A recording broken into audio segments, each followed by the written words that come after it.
scenarios because I don't know. I think through them as opposed to like actually like talking them out.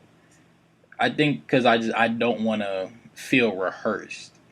I guess if that makes sense. I want to feel more organic because there's a lot of people that even when I watch, where they'll be like, "Oh, this happened and that happened and this happened, this happened and that happened and this happened," and it's very robotic. And you need to kind of be more free flowing. You need to be able to have that energy and have that discussion and be able to kind of lose your cool in crazy moments. Like the best moments you can have is like when you're grabbing your head because something like amazing happened. And basketball analysts do this, UFC analysts do this, esports analysts should do the same thing. You know what I mean? I mean, like I wish that I had a chance to do like bigger events for it justice because of how hype I get for moments like that or moments in like MK that like I just lost my mind. Like I'll be glad when we get like those events back, just for the simple fact that you can express your energy more. You know what I mean?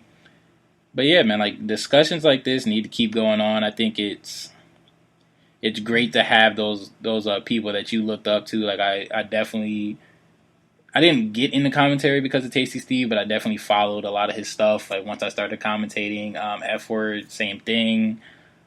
I think I think it's definitely pivotal, and I think it's something that can only benefit because there's nothing else like that really like goes on or happens because they're so. I mean, and the players are a very important piece because without the players, that we wouldn't have tournaments. I mean, without the community, we wouldn't have tournaments. But the community and like the top players, they're very important. Yes, just like in basketball, like Steph Curry is the main one getting interviewed because he's one of the best, or LeBron James.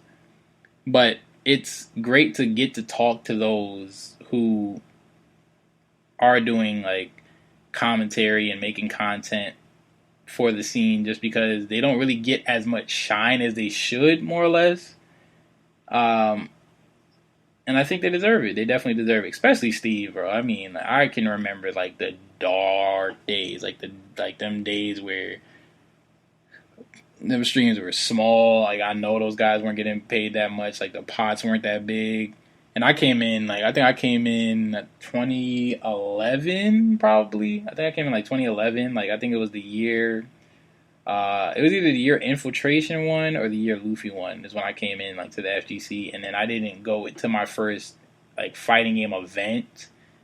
Man, until I think right after I graduated college. I mean, excuse me, right after I graduated high school. So like 2014, 2015, went to final round, and I was just a volunteer, and it was I mean, it was a dope experience. But yeah, man, it's crazy to think about like how much stuff has grown, how much stuff has changed over the years. Of course, not all for the good. I mean, there's a lot of bad stuff that's gone on throughout the scene, and like I don't even want to get into that because it's about being positive. But it's amazing to see how much it's grown. It's amazing to see like the platforms that people like Steve have, people like Yipes, F Word, all the like FGC professionals have and stuff like that. And I think it's necessary that to see, just for my standpoint, being a black male, seeing black men that look like me in my field. And I would say the FGC is obviously very diverse, but to see like the top like black casters that host other games as well, not just like fighting games, but that host in esports, that do big things in esports, and show that diversity is possible and it's necessary, because you have different point of views, you have different perspectives, you have different energies coming from different backgrounds, and I think it's amazing, and I'm so grateful that Ashley Simon had this kind of like forum, almost like the meeting of nations, like because they had people from CS:GO, 2K, like fighting games, Overwatch, what's the League of Legends, Dota. Like they had all games represented here, and I thought it was so beautiful, and I thought it was amazing. So if you do have a chance, definitely check it out. It was just look her up on Twitter. Her Twitter is look up Ashley Simon on Twitter. The In the Game, I guess stream In the Game stream or something like that. It was really educational. It was really dope. Matter of fact, I'm just gonna post it on the probably on my YouTube, or just post it with when I drop this episode of the podcast.